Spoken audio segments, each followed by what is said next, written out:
What's up, guys? Barry Gaming here, back with some more AFK Journey, and surprisingly enough, on the VN test servers, Lily May came early. We didn't actually have to wait until the end of the previous banner. You can see right here, the Ludovic banner times up perfectly with what the global servers have. It's just we got this one early.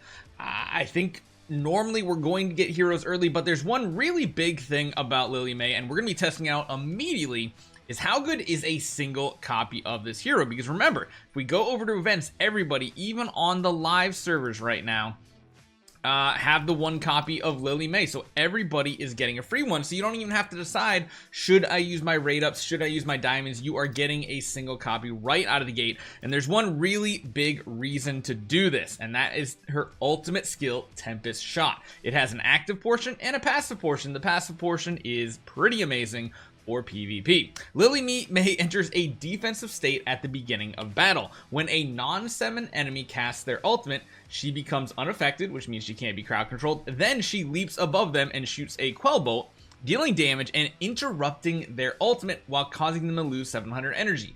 This is the Eironn combo right here, where you just get rid of his immediate ultimate at the beginning of battle. PvP is going to change, and it's going to change a lot, I think. Afterwards, she then exits that defensive state and loses the unaffected state. Interesting enough, this skill can't actually interrupt bosses, but what it does do is it makes them her deal 400% more damage. So that's pretty solid, meaning she is potentially a bosser, because beyond all that, you know, she switches before defending, all defending against single target. Against bosses, she might actually be good too, because her Swallow's Flight does true damage naturally, even at a single copy. So as Lily May grows stronger during battle, each normal attack or skill grants her experience points, with extra points awarded for assists and kills. Once her XP bar is full, she grows stronger, permanently increasing her attack by 10% and enhancing her next 4 normal attacks, which is just awesome. Her main attack here. The enhanced attacks deal additional true damage equal to 3% of the target's max HP, up to 75% of her attack. The growth effect can stack up to 4 times. And then, of course, as you go higher, it enhances the amount of true damage you do. But again, this is just in her normal kit. You don't need Mythic Plus, Supreme Plus, even Legendary Plus to get this done. And then there's her main attack, Rainstorm Ballet. I think I said bullet earlier, my bad, is ballet. Lily May flashes the target and attacks 6 times. While she does that at this little flashy flash attack, she's invincible. She's not targetable, nothing like that. If her defensive state is triggered during the attack, she'll finish the remaining attacks first and then exit the defensive stance and stuff. So really interesting. She gets penetration on her attacks as well. At Mythic Plus, this is interesting because, again, remember, she's growing during the battle. On top of that, at Mythic Plus, Lily May grows once upon receiving a non-permanent stat buff from an ally. Each ally can only trigger this once per battle, but essentially increases the growth rate of her attack based on those. And then at plus 10, allows her to deal 2 additional attacks the next time she casts Rainstorm Ballet with each growth. So that's pretty big, because remember, those Rainstorm Ballets are going to allow you to do additional true damage, and that's going to really stack up. The only other cool thing is that Supreme Plus, she now is going to interrupt the enemy's ultimate, and they lose 1,000 energy, which is a full energy bar, instead of 70%, which is 700. So that's really cool. But again, this is the big highlight for this hero right here, the fact that Eironn will no longer be able to do much. Now, remember, she's a magic damage dealer. She has a range 3, which is a very interesting range. But right out of the gate, I've been using her in a couple different game modes, even against bossing, like against Necrodraken. She's actually doing very good. Now, remember, this is a very early account, so as far as being optimal, that is not going to happen. But if we throw her in a team like this, you'll notice she's got that little eye over her too. So essentially, we're going to be doing some true damage. We're going to be able to also get some buffs on her, I believe. I actually, you know what? I don't know if this team setup we have has buffs, but without Mythic Plus, that's not a big deal. One thing I've noticed is I actually have... This is going to be weird. I have animations off for ultimates, but it keeps playing Lily May's ultimate animation. I don't know if that's a bug or something, but you can see how she's just zipping all over the battlefield. She's also hitting the boss, and right here when she does that, she gets a nice big amount of damage. And again, while she's zipping around like that, she's completely untouchable, which again makes her even better, I think, in a PvP scenario.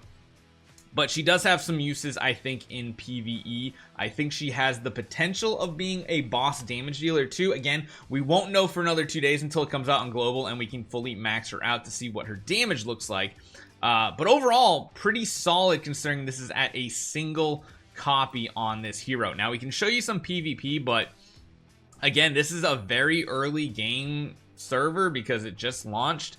So if we're even able to hit anybody, I don't know. We were previously using Cecia in our team, and again, like I said, this account right here is going to be a Wilder centric team overall, so just keep that in mind. Let's try using her in PvP. We can slow it down so you guys can kind of see what's going on. She zips around that battlefield right away, and watch right here. So there's going to be an ultimate that was going to be cast by Entandra. She jumps over to Entandra, deals damage to her, and then reduces the energy. So that makes her a lot more squishy. She's going to get less ultimates off, and that's just really, really good for us. So we'll have to see how she actually performs in this all Wilder type team. I feel like, I don't know, it's interesting. I don't know if she's going to be better than Cecia because Cecia has such amazing AoE. We'll have to see how this turns out. Here she goes. She gets another ultimate here in 1 second. You can see she has to be a little closer to the targets because of that range 3, but you'll see she now uses her ultimate and then she jumps over to a target and bounces back. So as far as survivability goes, she does have quite a bit. It's just, it feels like her damage might not be quite there. And then of course, the next time someone tries to use an ultimate after she goes back into defensive stance, she's gonna deny that energy and that ultimate once again. The fact that the enemy team has a bunch of support though is not looking great for us. And again, like you see here, it occasionally just does use her ultimate animation, and I have no clue why it's actually doing that. It made no sense whatsoever, but it's happening. There's so many summons on this battlefield that I think she's not going to be a great target for this type of team because again, she's going to prioritize those front row targets, which is not great for us. But it does look like in the end we do work our way through. I'm interested to see how much damage we do considering we're going up against like a Florabelle and a Cecia type team too. Eironn, yeah, the AoE damage in PvP still seems prevalent. I don't think she's going to be your main damage dealer in PvP. I think in PvP she's going to be more of a tool to be used and not necessarily the hammer. She's the nail, she's not the hammer in this scenario. But it does look like she can be potentially really good, and again, there's just really big potential leveling her up too. Beyond that, I do want to mention one little thing. There is a new headwear thing. It says ascend her to Supreme Plus and increase her affinity to 8,000, which is max, and you get this cute little headwear now. Yeah, it goes on your head. That's something new that I don't know if they're going to be adding for new heroes. But overall, I'm a fan. I definitely am enjoying this hero. She seems really good. She looks awesome, and we'll have to test her out more to come. I'm going to be building her up and doing some summons on this account. I've even got, you know, some other potential stronger heroes coming with legendary Eironn, which I got lucky with. I even have another copy sitting there. So we're going to build her up. We're going to see how far we can take her for an early game account to see really what she can do as a damage dealer. But this is the 1 copy video, and 1 copy seems pretty solid to start off with. Hopefully you guys enjoy this one. I'll see you guys next time.